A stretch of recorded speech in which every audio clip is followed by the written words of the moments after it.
راجستھان کے ضلع اودھے پور میں ایک پہاڑی مقام موتی مگری ہے جس کی سب سے بلند چوٹی پر ہندوؤں کی جدید تاریخ کے سب سے بڑے ہیرو مہاراجا پرتاپ سنگھ کا مجسمہ نصب ہے جو اپنے پسندیدہ گھوڑے چیتک پر سوار ہے۔ یہ مجسمہ 17 جون 1576 میں ہونے والی ہلدی گھاٹی کی لڑائی کی یاد میں تعمیر کیا گیا ہے۔ یہ لڑائی مغل بادشاہ اکبر کی افواج اور میواڑ کے راجا پرتاپ سنگھ کے درمیان ہوئی تھی۔ لیکن ہم سب کے لیے حیرت کا ایک اور سامان بھی اسی موتی مگری کی پہاڑیوں پر موجود ہے، اور وہ ہے ایک پٹھان جرنیل حاکم خان سور کا مجسمہ، جس میں وہ ایک بہت بڑا نیزہ ہاتھ میں پکڑے، زرہ بختر پہنے، سر پر خود سجائے آسمان کی بلندیوں کی جانب دیکھ رہا ہے۔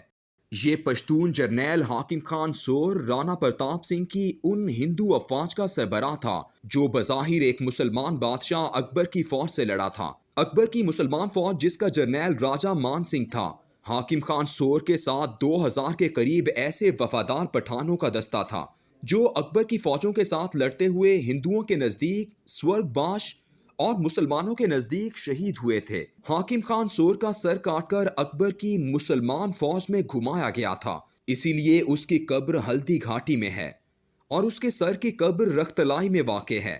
ہر سال 18 جون کو یہ علاقہ روشنیوں اور رنگوں سے جگمگا اٹھتا ہے۔ رانا پرتاپ سنگھ کی برسی منائی جاتی ہے اور حاکم خان سور کا عرس، اس عرس کا نام شہیدی دیواس ہے۔ ہندو مہاراجا پرتاپ سنگھ کے لیے جان دینے والا یہ حاکم خان سور اور اس کے وفادار افغان سپاہی اسی قبیلے سے تعلق رکھتے تھے جس قبیلے سے برِ صغیر پاک و ہند کے عظیم پشتون مسلمان حکمران شیر شاہ سوری کا نام جڑا ہوا ہے۔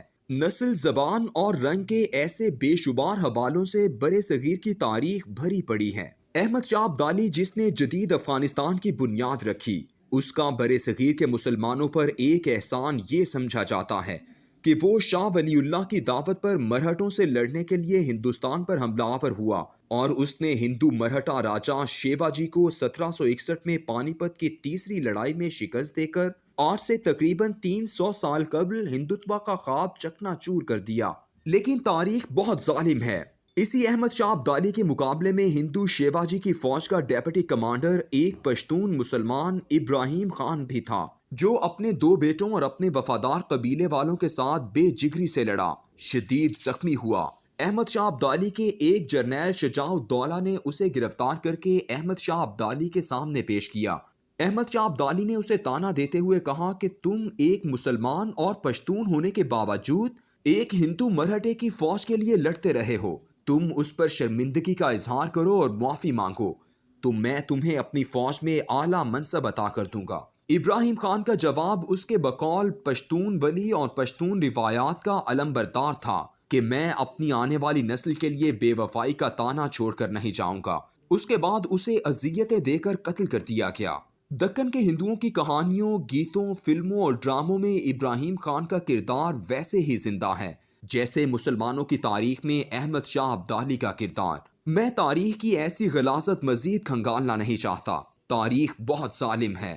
یہ اقبال کے اس شعر کے مصداق ہے: پرواز ہے دونوں کی اسی ایک فضا میں، کرگس کا جہاں اور ہے، شاہی کا جہاں اور۔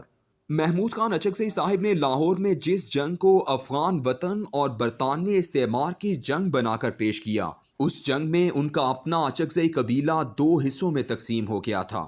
ایک حصہ انگریزوں کے شانہ بشانہ لڑ رہا تھا اور دوسرا انگریزوں کے خلاف۔ یہ لڑائی بھی دراصل 2 افغان حکمرانوں امیر دوست محمد اور شاہ شجاع کے درمیان افغان تخت کے لیے شروع ہوئی تھی۔ ایک جانب روس اور ایران کی مدد تھی جو امیر دوست محمد کو حاصل تھی، اور دوسری جانب انگریز اور سکھ تھے جو شاہ شجاع کے ساتھ لڑے تھے۔ انگریز خطے میں روس کی عملداری کو آگے بڑھنے سے روکنا چاہتے تھے اور رنجیت سنگھ پشاور پر اپنا قبضہ برقرار رکھنا چاہتا تھا۔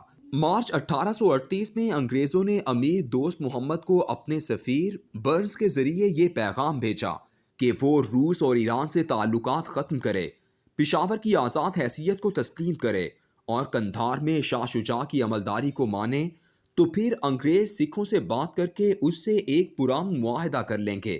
امیر دوست محمد نے ایسا کرنے کی بجائے عیسائی انگریزوں کی بجائے ایک دوسرے عیسائی استعمار ملک زار روس کے ساتھ معاہدہ کر لیا جس کے بعد وہ جنگ شروع ہوئی جس کا تانا محمود خان اچکزئی صاحب نے لاہور میں کھڑے ہو کر دیا۔ کاش اس سے پہلے وہ یہ تانا چمن، قلعہ عبداللہ اور دوبندی میں موجود اپنے ہم قبیلہ اچکزئیوں کو دیتے، پھر اس کے بعد لاہور کا رخ کرتے۔ جب 7 اپریل 1839 کو گلستان، قلعہ عبداللہ اور دیگر پشتون علاقے انگریزوں نے فتح کر لیے، ان علاقوں کو فتح کرنے والوں میں کوئی پنجابی شامل نہیں تھا، بلکہ 4-4، 5-5 فٹ کے بنگالی اور مدراسی سپاہی تھے۔ تو اس علاقے میں موجود اچکزئی قبیلہ 2 حصوں میں تقسیم ہو گیا۔ ان میں سے اکثریتی حصہ انگریزوں کا وفادار بن گیا۔ دوسری جانب امیر دوست محمد خان کی سدوزئی پشتون حکومت کو بچانے اور روس کی عملداری قائم کرنے کے لیے اسی قبیلے اچکزئی کا ایک مشر سبرا عبداللہ خان، جس کے نام سے قلعہ عبداللہ کا قصبہ ہے، اپنے خاندان اور وفادار پشتون قبیلے کے ساتھ کابل میں لڑنے کے لیے چلا گیا، اور انگریزوں کے ساتھ لڑائی میں 23 دسمبر 1841 کو وہ اور اس کے 2 بیٹے جاں بحق ہوئے، جبکہ اس کے مقابلے میں اچکزئی قبیلے کے 2 اہم مشران سبرا سربلند خان اچکزئی اور صالح محمد خان نے انگریز فوج کا ساتھ دیا، ان کی نوکریاں قبول کیں، مراد حاصل کیں اور علاقے میں چمن کی ڈیورن لائن سے لے کر کوئٹہ کے چلتن پہاڑ تک یونین جیک لہرانے میں مدد کی۔ سربلند خان اچکزئی انگریز لیویز میں صدباشی کے عہدے پر متمکن ہوا، یعنی وہ 100 اچکزئی لیویز والوں کی وفاداری کا ذمہ دار تھا اور اسے ماہانہ 300 روپے ملتے تھے، یعنی فی کس انگریز سے وفاداری کی قیمت 3 روپے ماہانہ تھی۔ میں تاریخ کے زخم مزید نہیں کریدنا چاہتا۔ ہر قوم کو تانا دینے کے لیے بے شمار مواد موجود ہے اور ہر قوم نے قابل فخر لوگ بھی پیدا کیے ہیں، لیکن تعصب کی دنیا میں زندہ رہنے والوں کے دلوں میں صرف بغض و عناد کی چنگاریاں ہی سلگتی رہتی ہیں۔ وہ کسی اور کا نقصان نہیں کرتے، پوری زندگی اپنے آپ کو اذیت دیتے رہتے ہیں۔ محمود خان اچکزئی صاحب، میرے اللہ کا یہ دستور ہے کہ وہ نسل، رنگ و زبان کے تصور کو ملیا میٹ کرتا ہے۔ وہ ایک ہی خاندان بنی ہاشم میں اپنے سب سے پیارے رسول سید الانبیاء صلی اللہ علیہ وآلہ وسلم کو پیدا کرتا ہے، اور اسی بنی ہاشم خاندان میں اپنے بدترین دشمن ابو لہب کو بھی پیدا کرتا ہے، اور پورے قرآن میں صرف ایک شخص ابو لہب کا نام لے کر اس کے جہنمی ہونے کی تصدیق کرتا ہے۔ ختم شد۔